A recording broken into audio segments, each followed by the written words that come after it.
Good morning. చూడండి, ఈరోజు మీకు బీరకాయ కందిపప్పు ఎలా చేయాలో చూపిస్తాను. ఈజీగా కుక్కర్లో కొంచెం ఆయిల్, కొంచెం నెయ్యి వేసుకోవాలి. బాగుంటుంది, టేస్ట్ సూపర్ అదిరిపోతుంది ఫ్రెండ్స్. 2 స్పూన్లు నెయ్యి. ఇప్పుడు ఇందులో పోపు వేసుకోవాలి. శనగపప్పు, మినపప్పు, జీలకర్ర, ఆవాలు.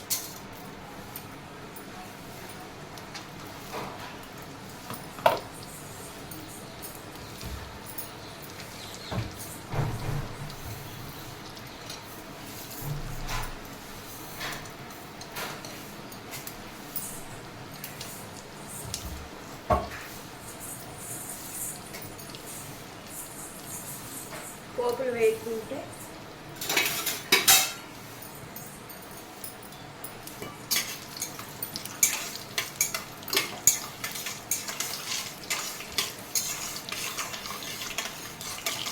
ఇల్లు కూడా వేసుకోవచ్చు ఫ్రెండ్స్. కొంచెం ఉల్లిపాయలు ఏమి లేకుండా అన్నంలో కమ్మగా ఉంటుంది, చాలా బాగుంటుంది.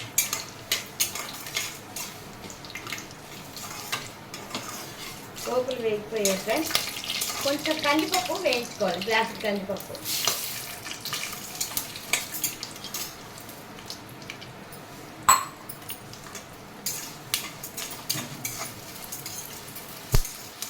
Please like share subscribe friends. Subscribe like చేసిన వాళ్ళకి, సబ్స్క్రైబ్ చేసుకున్న వాళ్ళకి అందరికీ కృతజ్ఞతలు, నా హృదయపూర్వక కృతజ్ఞతలు. Thank you so much friends, నన్ను సపోర్ట్ చేస్తున్నందుకు.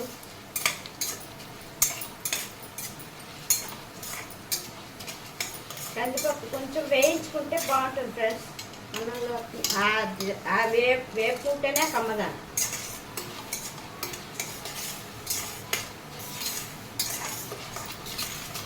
ఇందులో కొంచెం కరివేపాకు,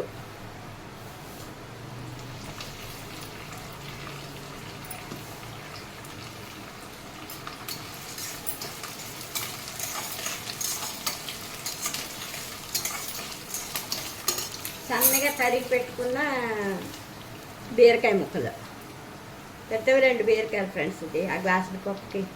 పచ్చిమిర్చి,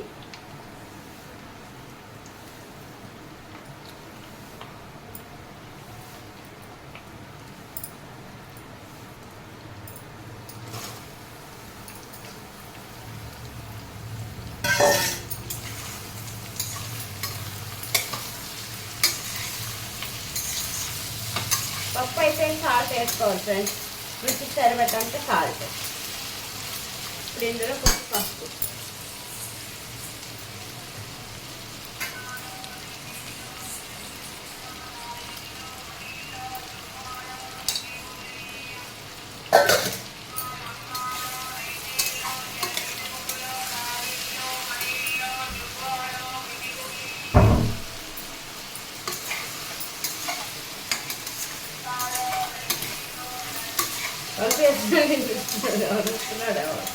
ఎవరో అమ్ముకుంటున్నారు.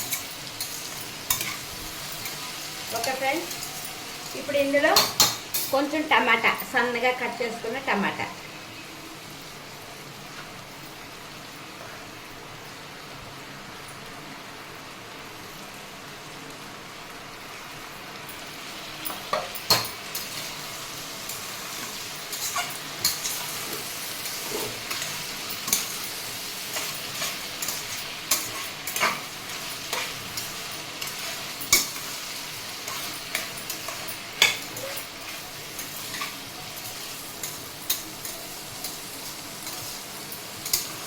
రైస్లోకి, పుల్కా, పరోటా, దేంట్లోకైనా సూపర్ ఉంటుంది ఫ్రెండ్స్. ఇది బ్రెడ్తో కూడా తినచ్చు పప్పు. ఒక ఫ్రెండ్స్ అన్నీ వేగిపోయేలాగా. ఇప్పుడు వాటర్ వేసుకుందాం. గ్లాసు పప్పు కదా, 3 గ్లాసులు నీళ్ళు.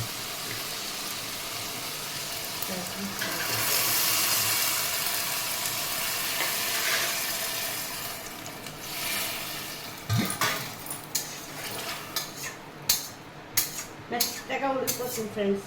కొంచెం పలచగా కావాలంటే కొంచెం వాటర్ ఎక్కువ పోసుకోవాలి తర్వాత, ఉడికిపోయిన తర్వాత. లేదు అంటే ఇలాగ బాగుంటుంది.